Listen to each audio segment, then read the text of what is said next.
Hi, this is Mike Messier, and I am speaking with a very influential person, a good friend to me and to many people in the film industry. His name is Tom Kane. Tom, how are you doing today, my friend? I've been better. Well, that's a good start. Come on, buddy. Look at. There's a little thing called COVID running around, That's true. and Uh, so, but the good news is that having retired from filmmaking, sorry guys, but 41 years was enough for me. I hit upon going back to what I did before I ever got in the film business in 1969, and that is painting. I started off in life as a painter. So you just mentioned that I'm speaking to you from my studio. So you have to look at the paintings, unfortunately. well, I think it's fortunately. I like that the exotic cat. It's kind of over, I guess, your right shoulder, and that's one of your original works, right? Yeah, it is. It is. It's a leopard, and it hasn't. It's only about half done. So there's still a lot to do, as in spots and all that stuff. But someone asked me how I choose, to see painting, and I said to in that you find certain cocktail answers because you get used to the same questions, Right. right? Um, so, such as, what exactly does a producer do, right? Right. My default answer is actually a producer doesn't do anything. Uh, Hopefully, he thinks of everything and then gets other people to do it. Okay. I So, like that. yeah, so anyway, uh, so I paint what I see and what I don't see, but imagine. Hence the color of the pink leopard. Interesting. What I want to mention real quick, just so we get everyone on the same page. Kramer versus Kramer, The Good Son, one of Macaulay Culkin's early efforts after Home Alone, which was a tremendous movie. He had a co-star in that film. I think it was Tobey Maguire, wasn't it? Young Tobey Maguire in The No, Good Son. it was a young Elijah Wood. I'm sorry, Elijah Wood. I remember seeing that movie at the time. You and I were talking off air. Sledge Hammer, the TV series. You were one of the key producers on that one. A lot of Tom Selleck movies. Crossfire Trail, Louis L'Amour. A friend of mine, Harrison Condit, always liked the Louis L'Amour films that you worked on because he loved the books originally. The Last Stand at Sabre River. That was Just that was Elmore Leonard, who is even more famous than Louis. right. He's a better writer. He's a better writer. And people can find your IMDb page, Tom Kane, and also, just so we get this out there, the website of which you and I, filmproductionworkshops.com. So if people want to see what the Tom Kane experience, your course, your film production workshop, they can get the DVD version, they can get the download version. Uh, in days of non-COVID, obviously the in-person version is what I've been lucky enough to experience back with our friend in Rhodywood in Providence, Rhode Island, the 4-day class. Right. And so I know that Tom just has a wealth of information about film, and just really excited to talk to you today and just hear what you're up to and hear some stories about the business and any advice you can give people in a general sense. But um, I'll start with a question that might be different for you, Tom, because I know you want to hear a different type of question. But is the fine art, the painting that you can do kind of on your own, or for the most part on your own, is that kind of a reaction or a different way of doing things artistically from the filmmaking way of doing things, which is always a collaboration? And do you enjoy that difference of being able to do something on your own as opposed to all the different people and the different moving and shaking of the film industry? Yeah. Let me quote John Foreman. Okay, who originally in life, he was born Paul Newman's agent. Okay, and then he went on to become a very successful uh, producer, and he produced the movie that we did together, I was the production manager, and because I was only 12 years old at the time. He defined producer one day that was just hysterical and so vibrantly truthful. He said, a producer is someone who's invited to agree. And I thought that was perfect because it speaks to how much collaboration and contribution you make. It's limited as a producer. The best thing that I would suggest, and by the way, I'm not going to recommend, or I'm not going to tell you what to do, or any of your audience what to do. I'll only tell you what I did, and you decide whether that would work for you or not. Okay, and you reject it if it doesn't.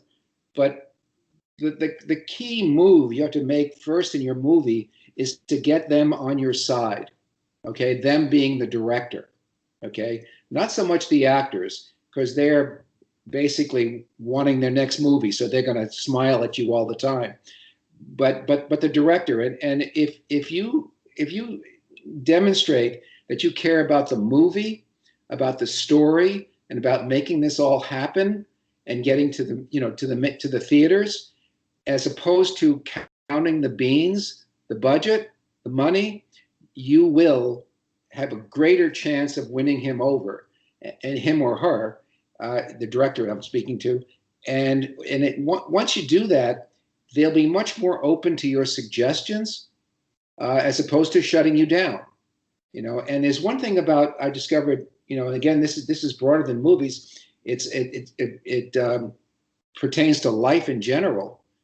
Is that if you want to neutralize a person where they're no longer an effect one way or the other, right? Deny them information. That's all you've got to do. If they don't know what's going on, they're impotent. You follow? They're not even free to object. Right. Okay. So, and I've seen that happen with before I became a producer. I saw that happen with some other producers who were basically your proverbial asshole, and that all they were talking about or worried about is this? Are we going to finish the day? Or how far behind are we? Or how much is that going to cost? I remember I used to carry a little index card when I was a production manager, because I'd always get asked these questions: how much is another half hour going to cost? And how much is a meal penalty? And how much is the second meal penalty? Right? And I would have these on a little index card, and I would have it in not my wallet, just my pocket, and I would open it, flip it out, open it, and tell them exactly what it's going to cost. And he would think I was brilliant. Of course, I wasn't. It was a cheat sheet. But anyway, as far as painting versus producing, they both begin with P.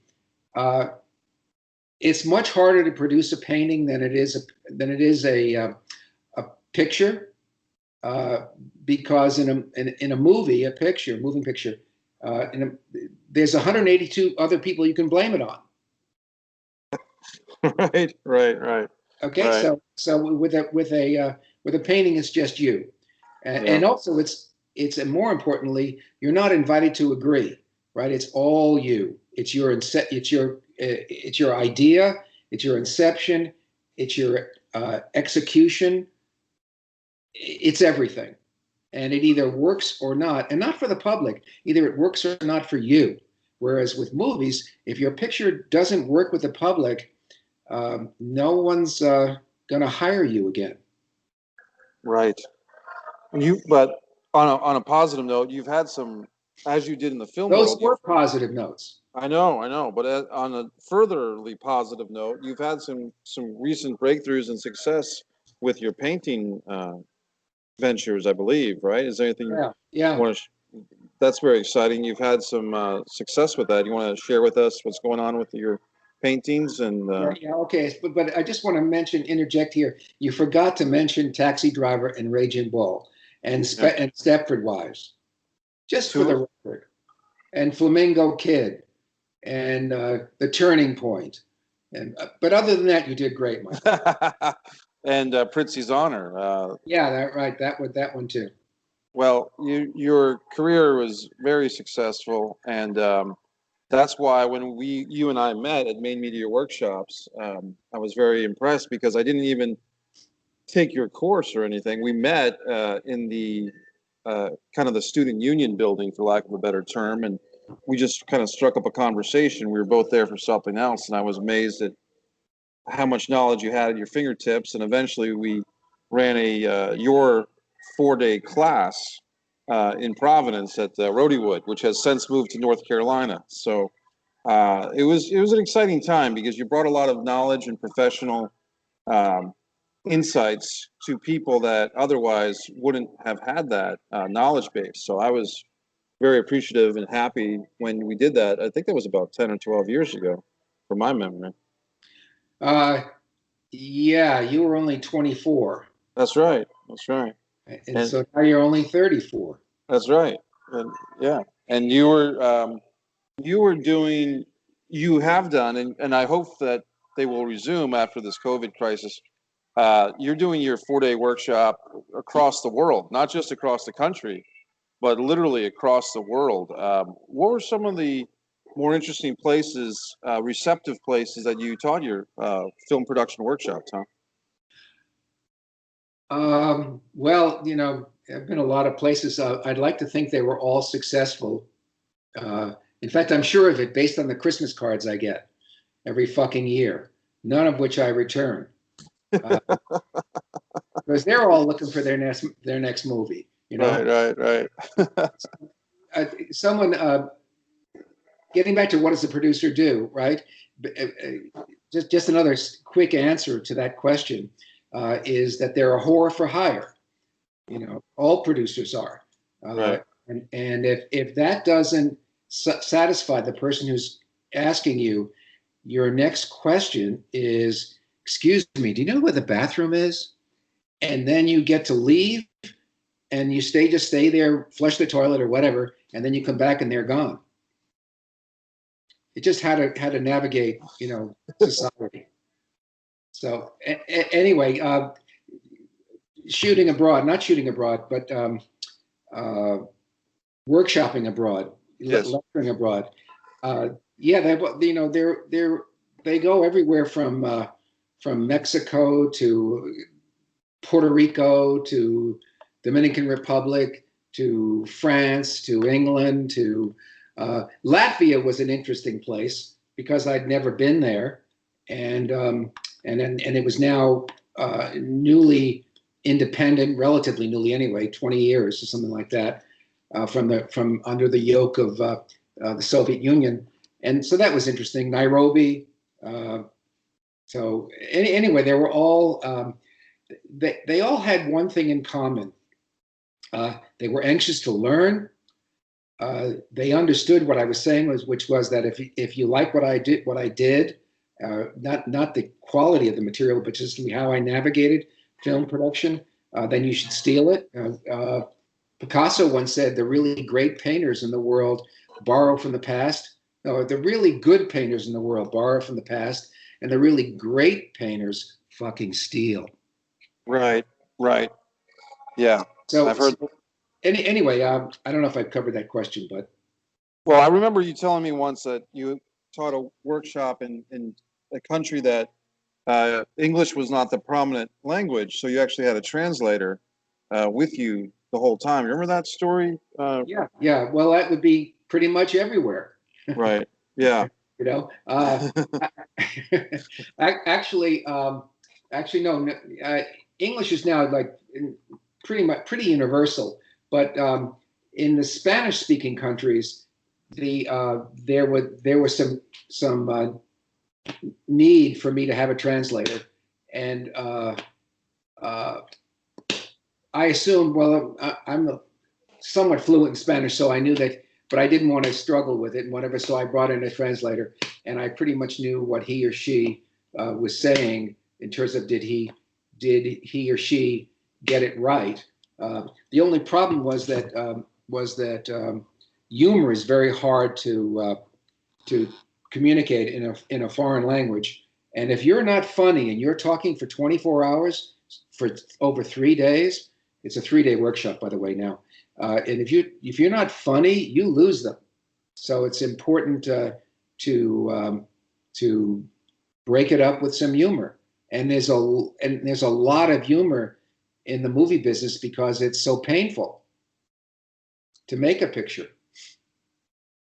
Let's talk about that for a minute, Tom. When you say painful, I can relate to my own pains in the film industry, but what would you, to someone from the outside who's never been on a film set, they might hear that and they might think, hey, movie stars and good-looking people and the fabulousness of it all, and what could possibly be painful about making a film? And give them an education. Like, what are some of the mechanics of making a film, the compromises that are painful exactly? Yeah, well, let's just take the people that you're dealing with, okay? In what I call the straight world, which is the world of teachers and people in construction, whatever. When you're the employer, and basically the producer is the employer for not everybody, but a good part of everybody. With the exception of certain creative things, like the director picks his first AD, he picks his costume designer, if he does, assuming he knows one, production designer, casting agent, whatever. A lot of times I've done that, or I've helped him do that. But when you hire someone and you pay them the salary, you expect them to do what you hired them for. That is not always the case in movies. It's called actors, okay? And they are, they understand the basic, for sure, they understand the rudiments of business and commerce and whatever, but they may not want to do what they've been paid to do that day.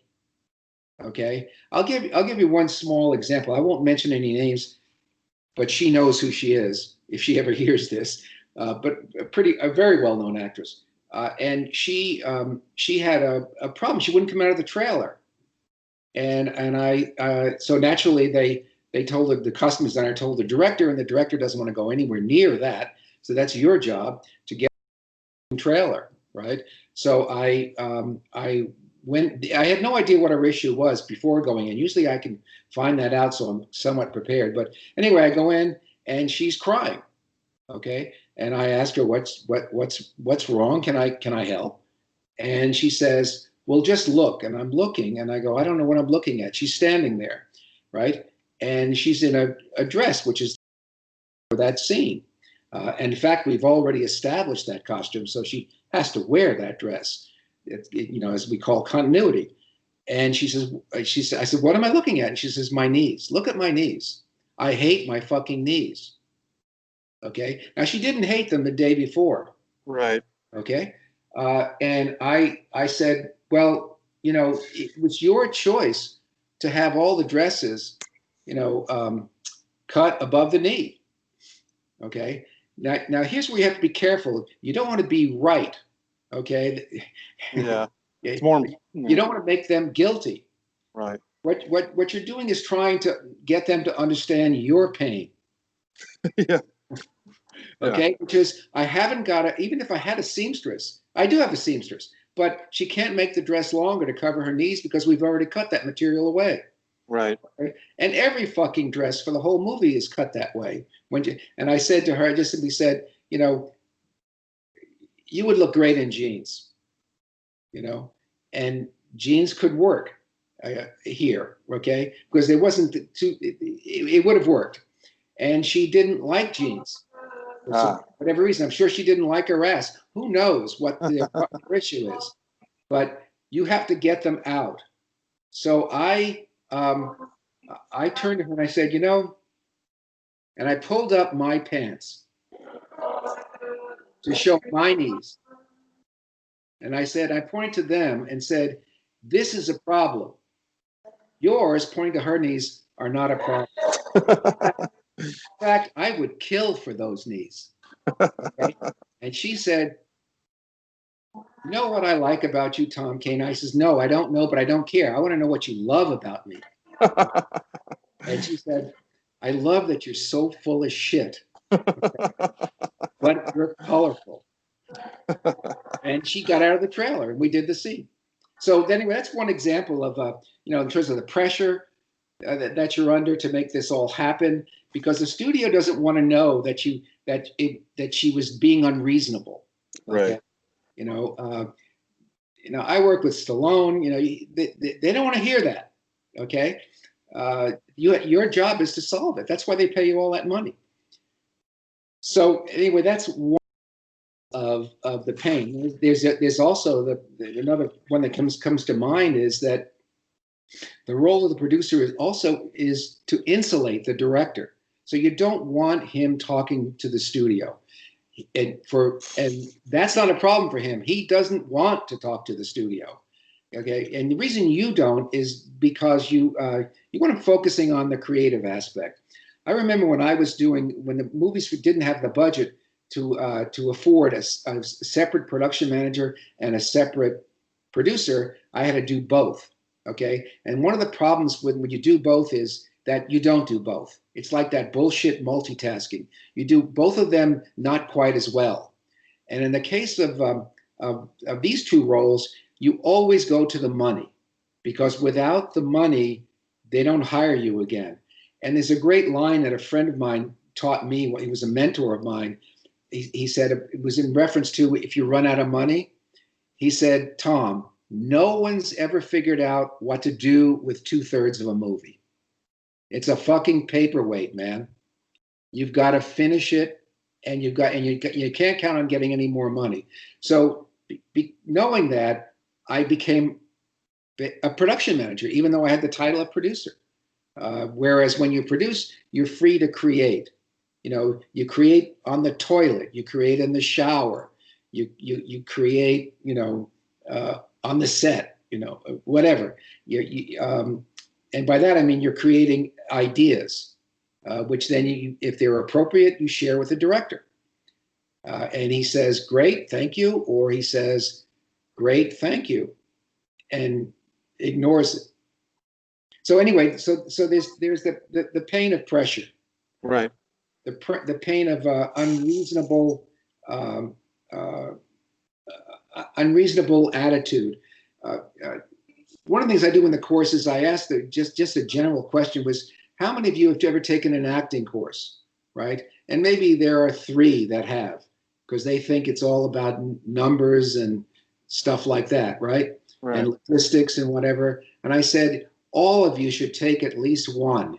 You should know what it's like to be an orange, okay, as an exercise.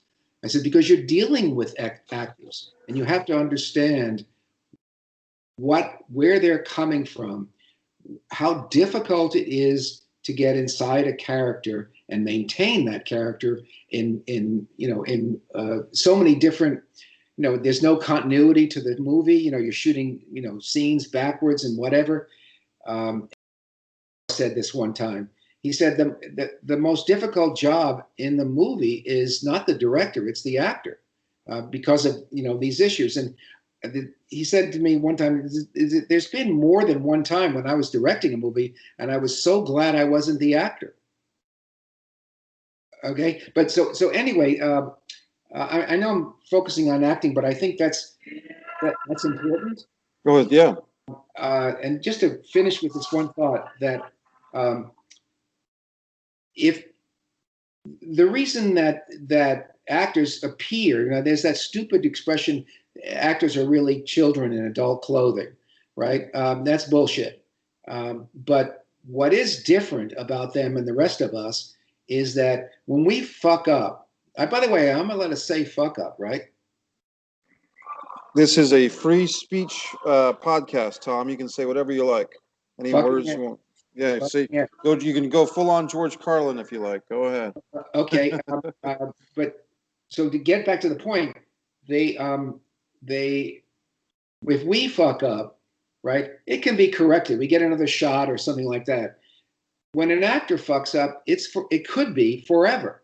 Right. Whereas it's inscribed now in film, and so that creates a certain nervousness on their part. So they're scared, okay, with good reason. who wouldn't want to be? I mean, look at the time I took to choose a hat. You know, I mean, like I was thinking about this hat, but I wasn't sure it was as good looking as the other hat. I kind of like them both. I might like this one better, actually, to tell you the truth, the one you have on now. On for the rest of the interview, because it is important. Presentation, as you well know, Michael, is 2/3 of the deal. Right. You know, you can just look like you know what you're talking about, and you can produce a movie. I have to ask about Dustin Hoffman, because Kramer versus Kramer, a film that just swept the Oscars. I want to say it won Best Picture, Best Actor, Best Actress for Meryl Streep. Right. Can you? And when I think about that film, it really is the father-son relationship, and taking on the issue of divorce, and the, at the time, kind of novel concept of a single father kind of doing things for the first time, you know, making breakfast for his son, and the mishaps in the kitchen, and the son falling off the playground set, and all those scenes that are just iconic. And can you talk about the Kramer versus Kramer movie and your experiences with it, Tom? Because to me, that movie really stands the test of time. Dustin Hoffman, before that, had done The Graduate, and afterwards had done, you know, the movie with Tom Cruise, Rain Man. But for me, Kramer versus Kramer is his signature role. Can you speak on that process and that picture for us for a while? In terms of working with Dustin? In terms of working with Dustin, and maybe how Dustin approached his role in the film, and maybe that some of the work that he did, and also in addition to working with the young child actor that also did a great job in that show. Yeah, Justin Henry was his name. We found Justin in Rye, New York. I think we did, you know, maybe 25 different schools in the New York area to look for a kid to play that role, because Robert Benton, well, for now I'll just refer to as Benton, he wanted someone who was not a child actor, and fresh, new, unknown to the audience, and whatever. And we found Justin. This is just my opinion. He wasn't an actor. Okay, he was more of a reactor, and he was also more of a mime. He could imitate people, and this he's 6 years old, right? And by the time we finished the movie, he was 7, and he even mimicked me as the first AD, who you know, he didn't understand this at the very beginning, but first ADs sound like they're directing because they speak all the time, right? And of course they're not. They're there to implement what the director wants, which is one of the reasons I got out of ADing, or I got to move through it as quick as possible. But anyway, working with Dustin, working with Dustin. I don't know. You know, there's so many stories I could tell you, but I could get sued for them. Okay. What I can tell you is he's the most difficult actor I've ever worked with. Interesting. He just requires a lot of attention, and he's I don't know. He's just difficult.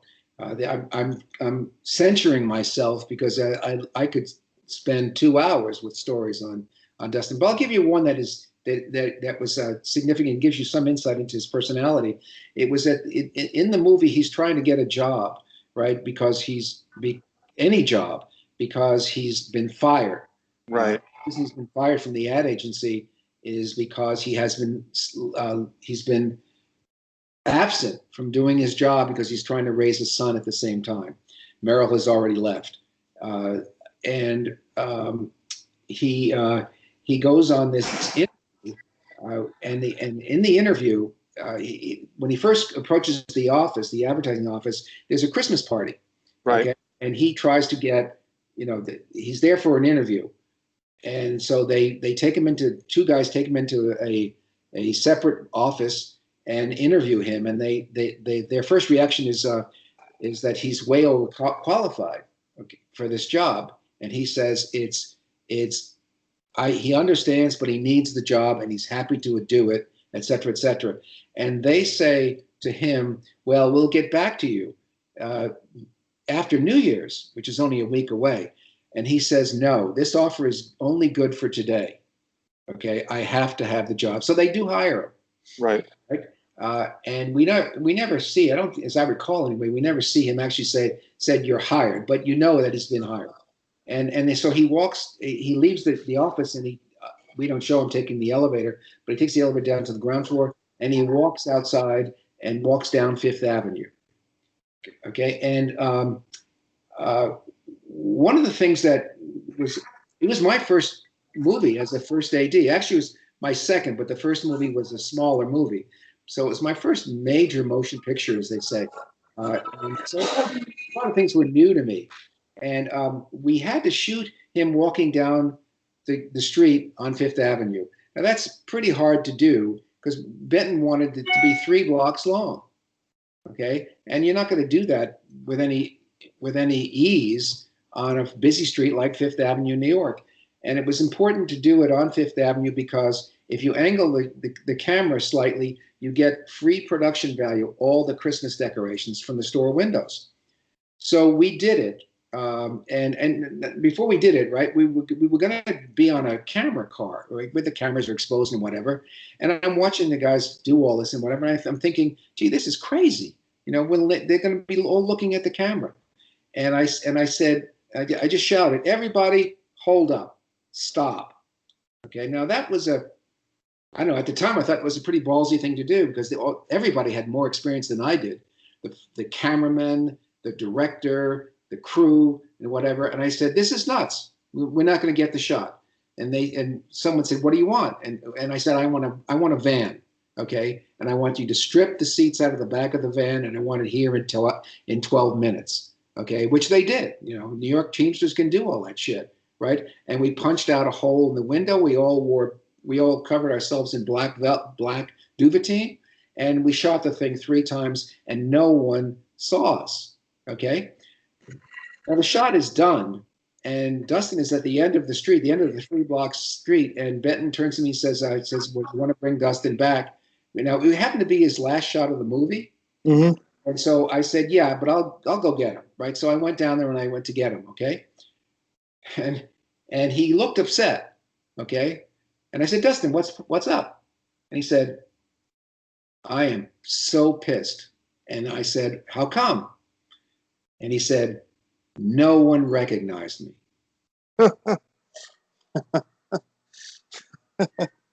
Oh boy, yeah. Well, that's one story. It's a good one. And that's a painless one. Well, I haven't gotten to the pain. It shows, I guess, to me for me with acting, it's like, look at me, don't look at me, or look at me, what are you looking at? You know, it's like that. Yeah. The vulnerability of the actor to expose him or herself with the emotions and the feelings and everything, but at the same time, sometimes there is a streak of arrogance or a streak of ego that comes into it. So yeah. It's fear.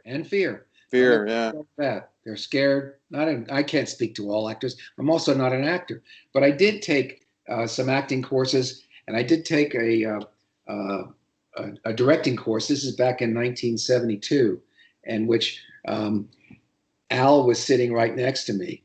And if you need to know what Al's at the Actors Studio. Yeah, right? I'm assuming Al Pacino you're talking about. Yeah. If you didn't know that, then I was going to hang up. Like asking who do you mean when you say Frank, you know? Right.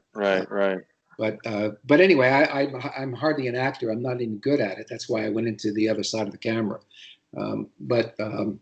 Anyway, I know something about what it's like to work with an actresses, whatever.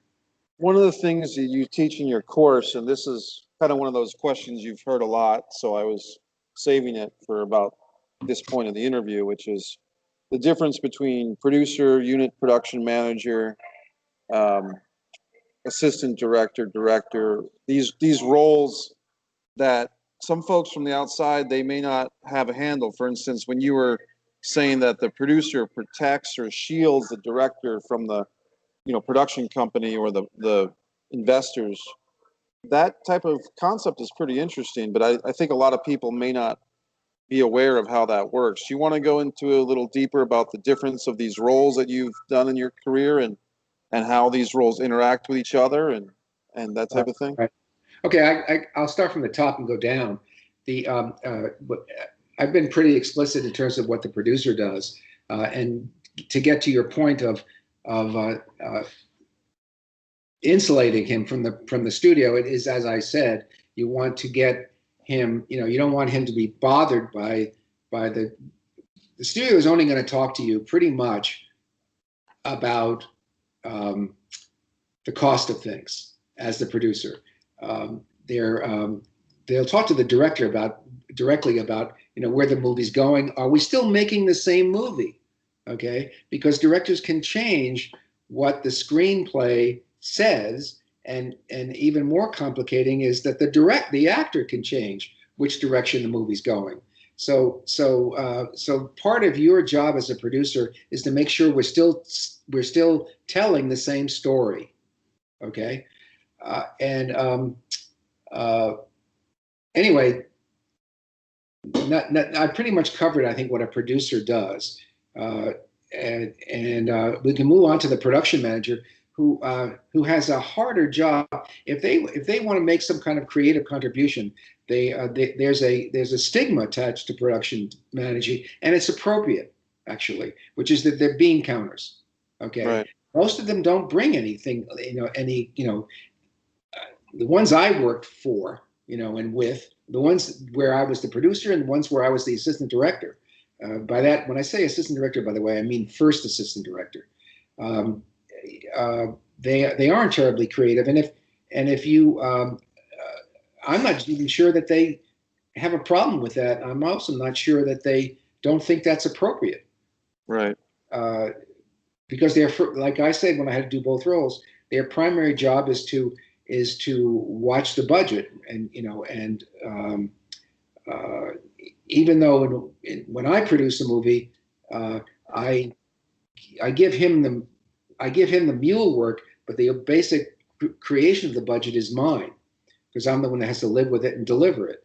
But anyway, that's what a production manager does. A production manager deals with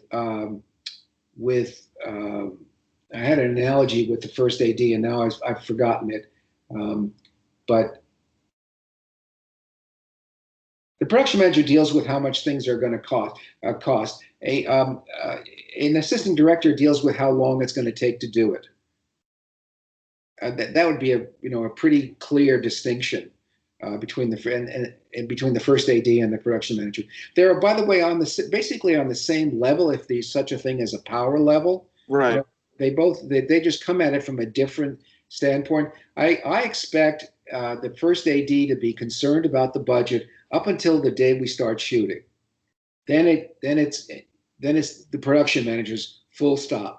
Okay, because then the AD is now not concerned with money. I don't want him concerned with money. I want him concerned with translating the director's vision and getting the director to get what he wants. And so like a production manager might be concerned with how many extras are in the scene.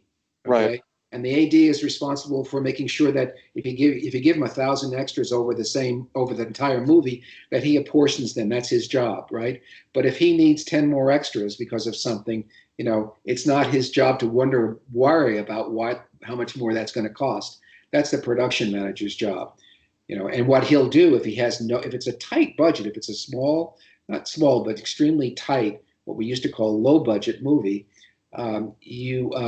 and if you run over in one day, right, then you got to figure out a way. If you're over 10 bodies, let's say, or 100 bodies, and you still got 20 days of shooting left, you're going to pull from those 20 days extras off the lot. I mean, off the budget and out of the scene, so you can make up the difference. But that's the production manager's job, not the first AD's job. He's there to create, to implement the director's vision. So that's the production manager. That's the first AD, and interestingly enough, you ask what is the toughest job in production, it's not the production manager or the first assistant director. They're mainly thinking. Okay, the hardest job is the second AD. He has to execute all this shit. Right, right. And he also deals with the actor. I knew the actresses and actors much better as a second than I did as a first, because I have to, deal with them in the morning and, what happened. Everything from their husband yelled at them or their wife yelled at them to the toast was burnt, to all kinds of shit, just to get them ready, calm down, and focused on what they're doing that day. Which is not to imply that they don't, that they're not professional. They are. But just sometimes everybody gets a little off-putting and whatever, and you're the shoulder to cry on. Right. And then a lot of times these films are filmed on location, away from people's families and friends and their children, if they have kids, and they're trying to stay in touch with their day-to-day lives, even if they are a famous actor or actress, and at the same time make a movie. So sometimes their problems at home carry over into what they're, going through, and people like yourself get to deal with that and get them through it. Yep. The other job that I wanted to throw in the mix before we move off of that is line producer, because that term or that position gets mentioned quite a bit, and I think a lot of people don't have a clear definition of what line producer is. Can you speak on that for a moment, Tom? Sure.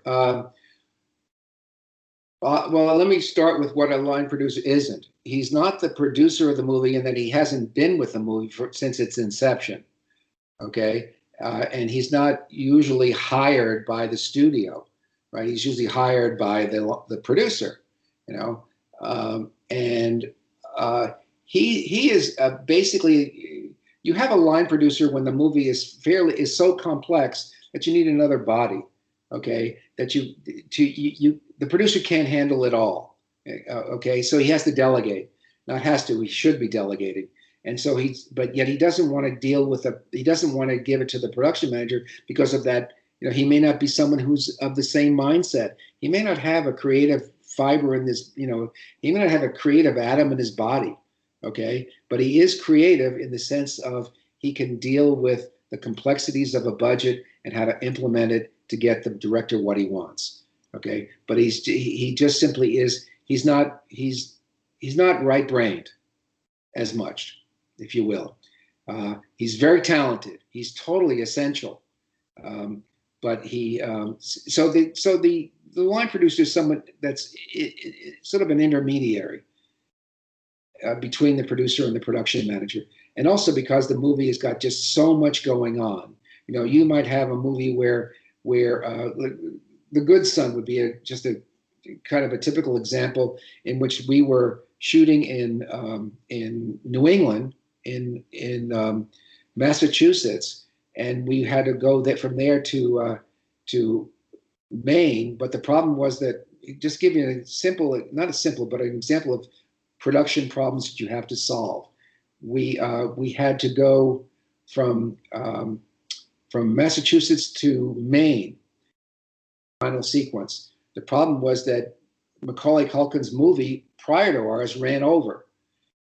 So we got started late. We got started in late September instead of early September. So now we're pushing winter. In Maine, that's not a good place to be on a cliff, okay? Which is what we were, because the kid is the Macaulay Culkin character pushes his mother off the cliff. So we had to go to Michigan, where the vegetation was similar and where it wasn't so much ice and snow. It wasn't ice and snow, actually, and it was much safer.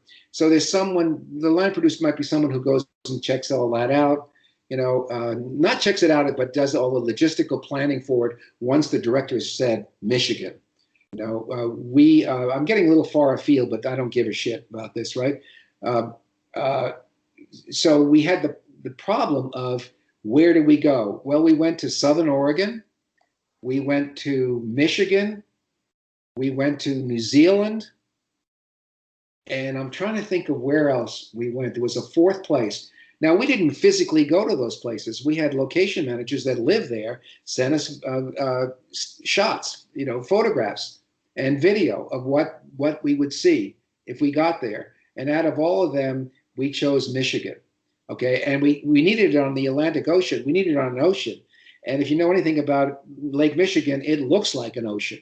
It's so big, so it worked. Anyway, someone to coordinate all that stuff. I was the line producer of on Nighthawks with Stallone. Okay, now I was brought in. The movie was in such desperate, it was just a disaster, and Sly was largely responsible for that. So I was charged with quote producing the hijacking sequence. Okay, with Rutger Hauer, and so I had to find the location and talk with Sly about how we were going to do this, line up the stuntmen, et cetera, et cetera. We were doing it in the East River on a cable car. It was pretty complex, and that's what the line producer did.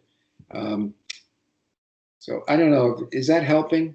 It does help, and it's interesting because I remember that movie, The Good Son, and it was such a, just to go on the creative as an audience member, such a departure from what we had just seen him in with Home Alone, and so it's amazing that certain actors are able to adapt and go from a comedy to a more hard-hitting drama, and the actor is kind of a interesting creature. There's a mix of vulnerability and genius and dedication and sometimes collapse, but and one project of yours that we were talking about before we started rolling, which in all the conversations we've had, Tom, over the years, I didn't realize that you were a producer on Sledge Hammer, which was a TV series, and talk about something that I wonder how it would be received today. I think it might be actually well received today, but people can find it. It's online. Sledge Hammer, the TV series. It was a fun show. It was kind of a show about a cop who had a tendency to enjoy violence, and Yeah. but it was done in a funny way. It was a funny show. It was a parody on Dirty Harry. Right. Yeah, and so he was, as opposed to Dirty Harry, he was a somewhat bumbling, okay, in terms of he would trip over a solution as opposed to think of one, and implement one. So invariably he was, pulling up to a crime scene, and he would hit the car in front of him and then Right.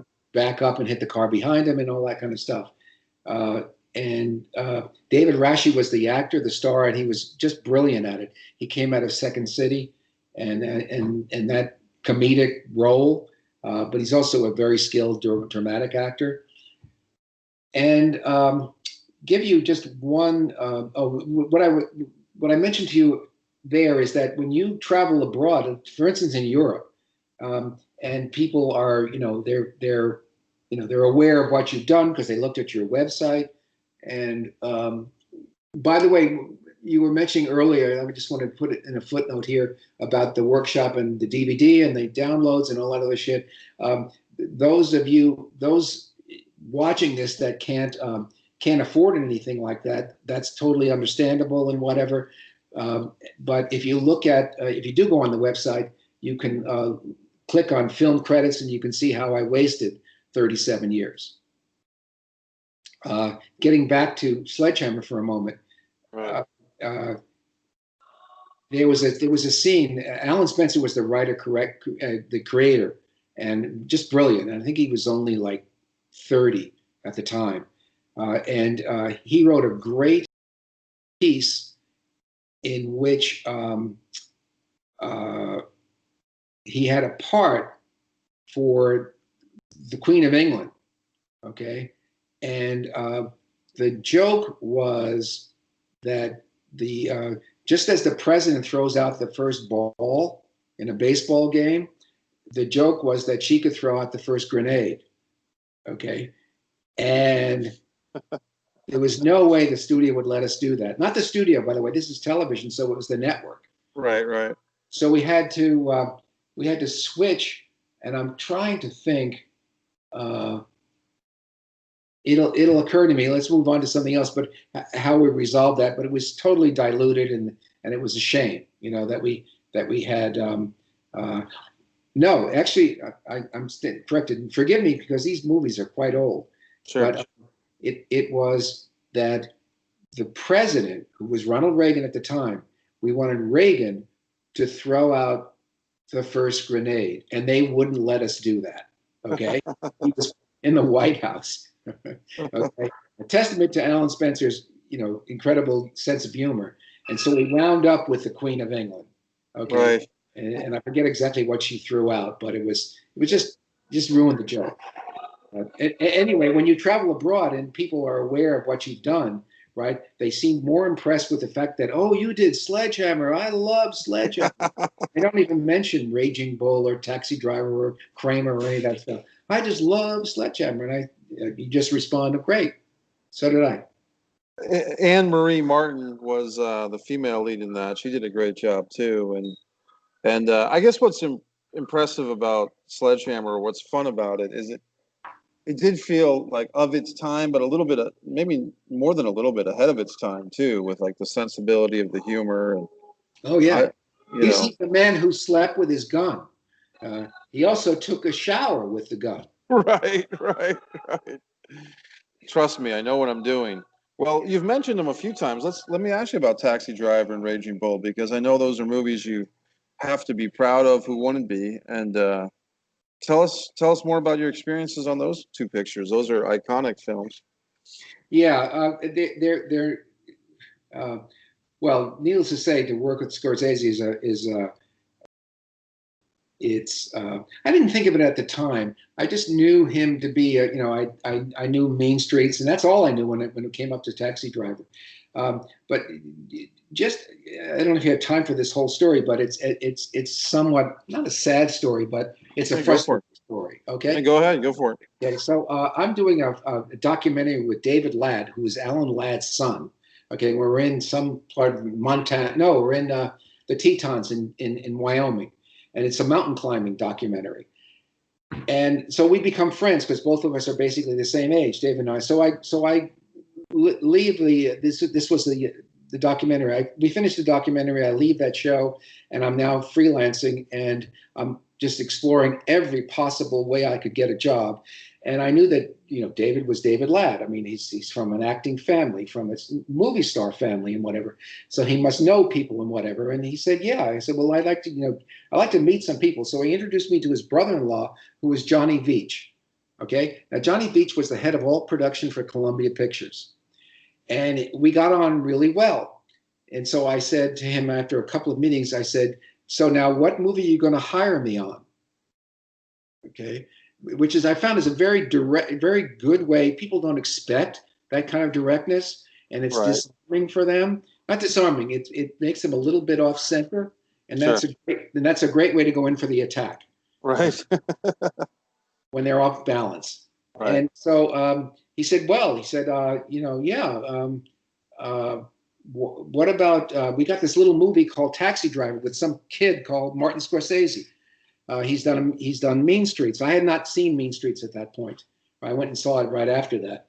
And he said, "So, what do you have in mind?" And so since I had much more experience, I had actually almost no experience as assistant director, but I had a lot of experience in production. So I said, "Well, make me the production manager." These kind of conversations really go on in the office. Right? And he said, "Well, I can't make you the production manager." And I said, "Why is that?" And he said, "Because I've already hired him." He said, "But how about the first AD?" And I said, "Okay, I'll do that."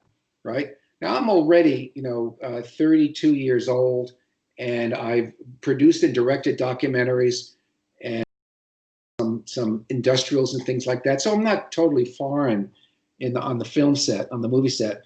And he says, "Yeah, okay." And then I find out from the Directors Guild that they won't let me. be the first AD. I have to put in 520 days as a second AD. Okay, and Phil Goldfarb, who was the production manager, explained that to me because I didn't even know those rules, right? And he said, so I got to find a first AD first, is what Phil said. And I said, well, I have somebody, and he's the best in New York. And he said Pete Scappa, and I said, yeah, because Pete had done the Stepford Wives, which is what I was the location manager on the Stepford Wives. It was my first feature. So I called. He goes, well, he's busy. I said, no, he's not. Okay. Now I said that even though I didn't know.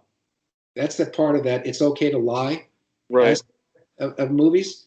And so I called Pete because I now, we knew each other. We worked on a movie together, and I said, there's this picture, taxi driver, and are you working? And I, by the way, I also knew you got to do your homework. I knew he wasn't working. I had called the Directors Guild, right? And so I said, are you working? And he said, no. I said, well, does this picture interest you? He said, yeah. And so he said, so I said, well, here's the deal. I'll recommend you, even though he didn't need a recommendation, but I'll mention to Veach that he should hire you as the first AD, and then Pete, I need you to hire me as the key second. Okay. Right. And we agreed. Okay. And then about a month goes by, and I find out he's hired someone else. Oh, thanks a lot. Right. This is movies. Right. Unfortunately, Pete was a wonderful human being. Unfortunately, died young. And I'm not faulting him. He did what's the smart thing to do, which is to hire someone who he knows. Right. So he did. So he said to me, look, you can't be the key second, but I'll tell Ralph to hire you as the second. Okay. Yeah. So now I'm moving down the line. I'm not moving up, I'm moving down. Yeah. And again, this is movies, right? And so I call Ralph, and he says, yeah, absolutely. I get it. Thank you. And whatever. And he goes and hires somebody else. Okay. So now I'm getting the call to be the third, what they call the second. Okay. Which is really the third. Yeah. It's the third. Yeah. So now I'm doing that work. Okay. And which had some funny moments, actually. But I got to know Scorsese somewhat and whatever. And so it helped when I was, when Raging Bull came out 2 years later, because this was 1976 and Raging Bull was shot in 79. Anyway, it turns out that they don't give you a credit as a second. Okay. So I'm not on it's in my resume, but and people that needed to know, but I don't have a credit on it. Then Raging Bull happens. Okay. I was so naive that while doing Kramer, Raging Bull was now prepping. Okay. Or the word was out that Scorsese was back. Right? There's a grapevine in the movie business. So I thought that if I call Scorsese to offer my services, or whether I call Scorsese or not, I probably would have gotten him on the phone. But if I was to pursue that, I thought that would be disloyal to Robert Benton on Kramer, which is just stupid. Benton expects you to go for your next job, but I was so naive, even though I was 34. Anyway, so I never followed up. Then Kramer finished. Dustin went off after the Fifth Avenue sequence. Right. And so I called Hal Polera, who was the production manager. And he said, why the fuck did you wait so long? And I said, he says, you don't have to do that. He explained to me how it really works. He says, but I've already hired someone. And so I said, well, who was that? And he told me, and I didn't say anything because he's already hired him, but he was really a B player. Okay. And, but I don't want to, you've already hired him. Even if they hadn't already hired him, I don't believe in bad mouthing people. He got the gig, God bless. Right. Well, they fired him. Okay. Mm-hmm. But he had 3 weeks into the movie, but he had used up all the 8 weeks of prep. Okay. And now they wanted to hire me, okay?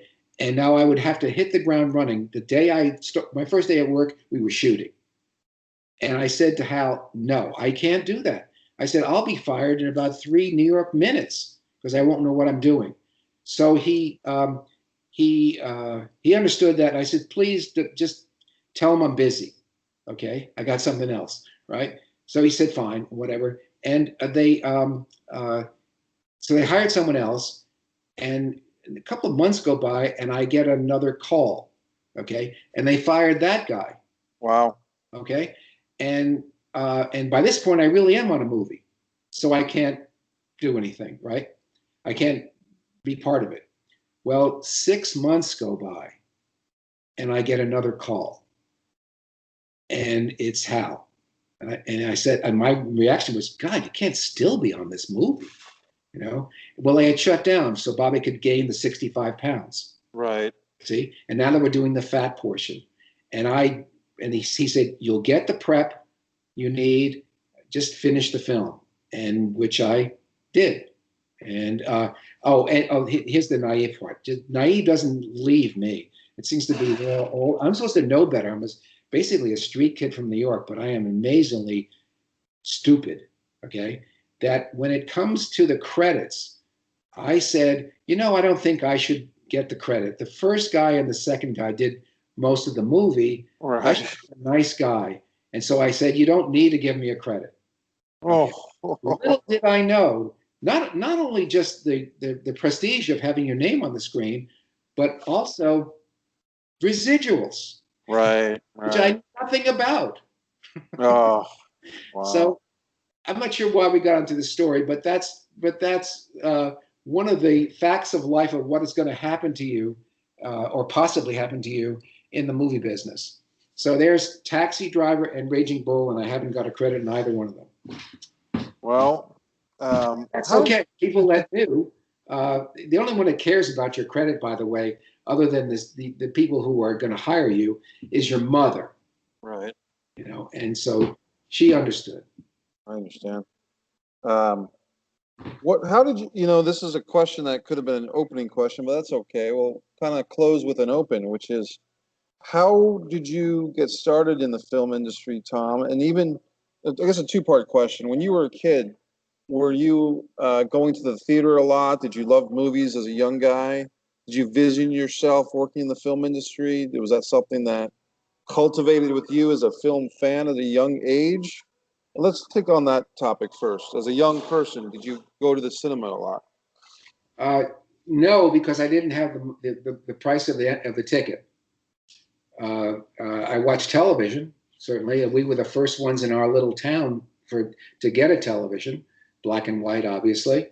But I had progressed to where I did have a little bit of money, and so during high school, I went to the movies with my friends, my buddies, and whatever, and also it was the beginning of Girls, okay, which is, by the way, a primary motivation for not becoming a painter. It was too lonely. I wanted to meet girls and get laid, so that's why I went to the movie business. Anyway,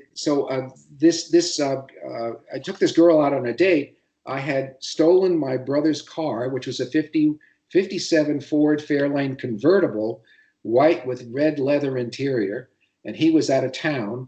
He was my older brother, so I picked her up in that car, and her father was hassling me about, what are you going to do, kid? I was dating the girl for a month, and he's already thinking about how, I'm going to be his future son-in-law. Right? And he's a doctor, and he's given me a magazine that I should read called JAMA. And I don't know if you know that magazine, but it's the Journal of the American Medical Association. I'm 16 fucking years old, right? Yeah. And anyway, she finally comes down the stairs. We get into my car. I tell her what her father did. She's furious with her father. We go to the movies, and the only thing I remember about the movie was it had a lot of red in it. And that's because it was Rhonda Fleming, who had red hair, very much like the color of your hair. How appropriate to end with this story. Yeah. Right? You're just a short-haired Rhonda. Right. And she was like a major B actress. Okay. Right.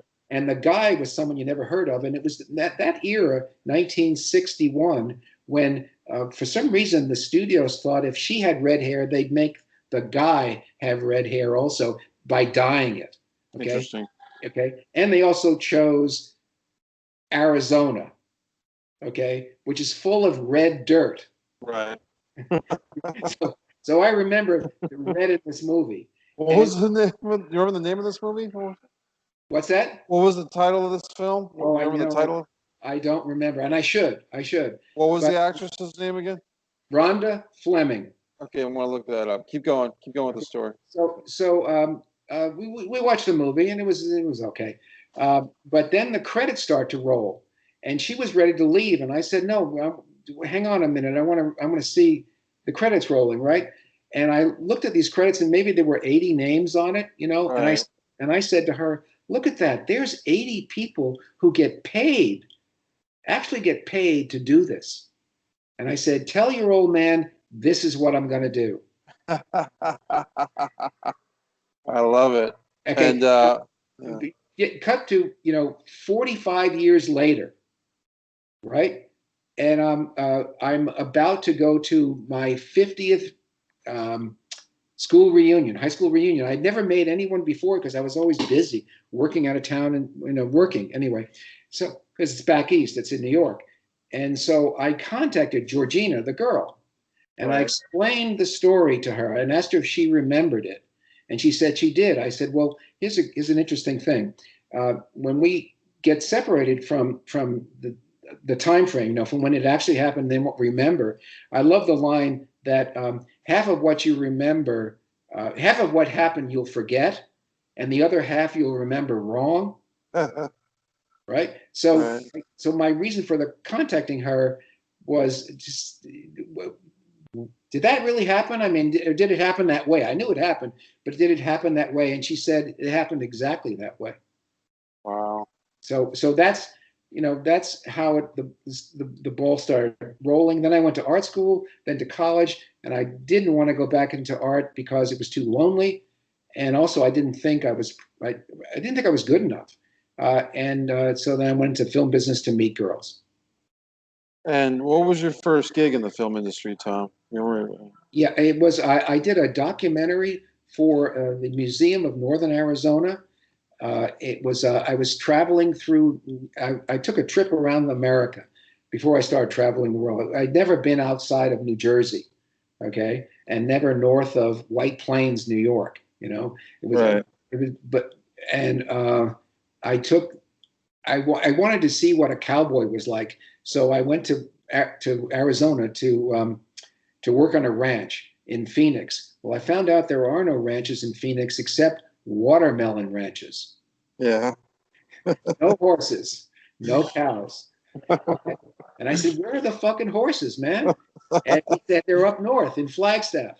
So I go up to Flagstaff, and I tell this lady in the reception area of this museum my plight, and she says, and I did it in obviously a colorful way. That's what you need to do. You need to get in the door. And if you're boring, you don't get in the fucking door. Right. And if you're aggressive, you don't get in the door. You got to be engaging somehow. You got to ask a question that doesn't threaten them. And yet it also helps if you ask them a question they've never heard before. Right. Right. So I basically did that. And she said, "What are you doing tonight?" And I said, "Nothing. Are we going on a date?" She was much older than me. Right. And she said, "No." She said, "There's a museum director's having a party. I think he would like you. So if you got a decent, clean shirt." And I said, "I do." So I went to the party and I met the director of the Museum of Northern Arizona, and he said, "Well, how much do you know about filmmaking?" And again, okay to lie, I said, "Oh, I've made a lot of films. I've never made a film." Okay. Right. And when I was in New Orleans, I met a newspaper man who I bought a camera. It was Bell and Howell Filmo. Okay. It was a crank camera, 16 millimeter. And he, the museum director says, "You got a camera?" And he says, "Because I'm going out on I'm sponsoring a dig where they're going to go into the desert of Arizona and look for what they call pit houses, which are 1,000+ years old, and they're underground. And the Indians couldn't survive above ground because it was so fucking hot. So we're looking for these pit house. These archaeologists are looking for the pit houses. So he says to me, "You got a camera?" I said, "Yeah." He said, "Well, can you come? We're going to start the day after tomorrow. Can you just show up with your camera, and I'll buy the film." I told him what film to buy.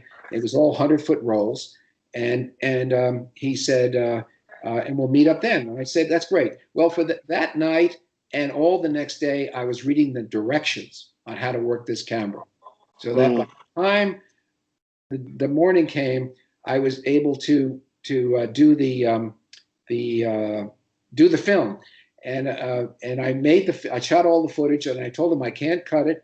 I've got to move on. I've got some other things to do. I'm going to didn't know it at the time, but I was going to get a gig on I'm a junior in college, but I got a gig on Daniel Boone with Fess Parker in Hollywood. But anyway, this is before that, and I learned much later that museum owner, that museum director, his son was, and I can't think of his name now, but he's the star of Cheers. Sam, the guy that played Sam Malone, Ted Danson? Ted Danson. Yeah. He was Ted Danson's father. Oh, okay. Okay, yeah. And so anyway, that's how I did my first film. Wow. With that, and then I went on to do Daniel Boone for about 3 weeks. They let me do, I was basically getting coffee for Fess Parker, right? And he would say, "Coffee, 1 sugar, and don't fucking spill it." Okay. I also took one thing from Fess. He, you know how you have director's chairs, with your name? Fess didn't have his name. You know what he had on the back of his chair? What? Simply one word: don't. Like, don't sit in my chair. Years later, I use that, That's great. instead of my name on the chair back. Don't. I wonder if the movie that you saw on that date, Tom, was called The Crowded Sky, disaster movie about a Navy jet and a commercial airliner heading for a midair collision. Stars Dana Andrews, Rhonda Fleming, Ephraim Zimbalist Jr. Ephraim Zimbalist. Zimbalist Jr., yeah? Yeah, no, it wasn't that. Okay. I'd remember that movie. Yeah. Oh, she's very, very charming looking here, Rhonda Fleming. Yeah, she was a pretty lady. Yeah. Well, Tom, let me once again, for those who might be looking to learn more from you, filmproductionworkshops.com.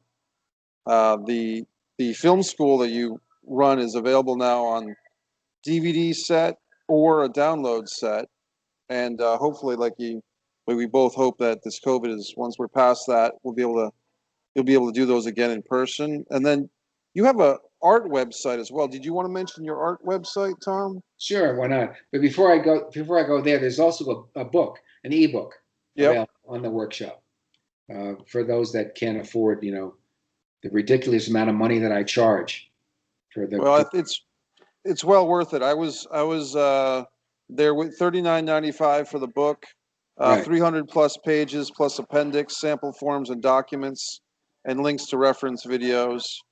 And I experienced your workshop in Providence, and I know that people that I talked with, Ronnie and others, and Tony Demings, of course, of Rodywood, we still talk about that experience, and it was really a great experience. And just towards the tail end of the last day is the snow came in, so we got lucky that we weren't snowed out before. I remember that. Yeah. Yep. So you had one other thing to ask of. What is it? You just. I thought you had the thing. Oh, your art website. I wanted. Oh yeah, right. It's tomkaneart.com.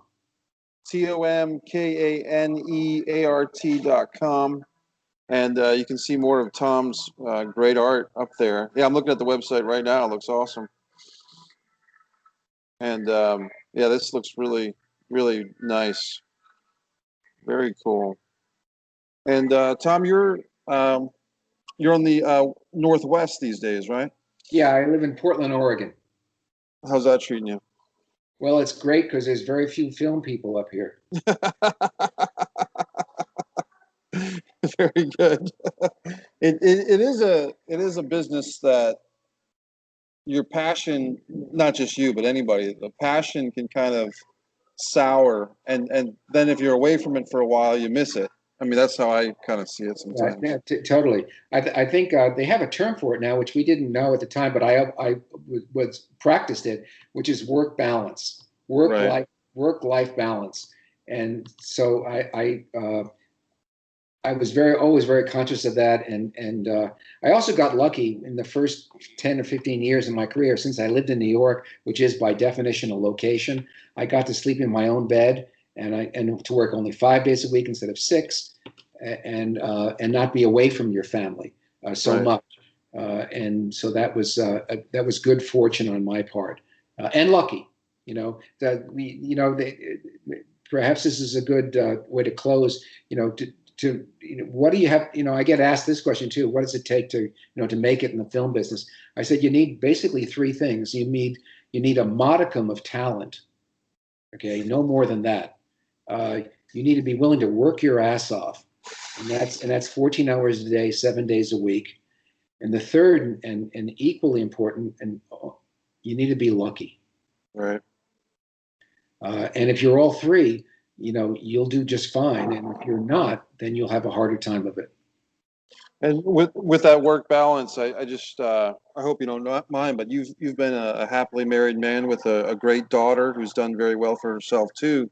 So as far as the family front, you've been pretty lucky in that score as well. No, I haven't. I worked my ass off, and it isn't as good as it looks. Okay. All right. Well, I was trying to be nice, Tom, but okay. No, don't be Michael. Don't be nice. Be honest. Well, You're all not. right. You're not. You're a straight up guy. You're not this mediocre ass kisser. And don't ever go there. Okay, Tom. Well, thanks, buddy. I appreciate it. It's been a while since we talked, and Yes. I'm Just very talking just so I can bill you. all right. Very good. Everyone, check out tomkaneart.com and the filmproductionworkshops.com for both sides of Tom Kane, artist and filmmaker.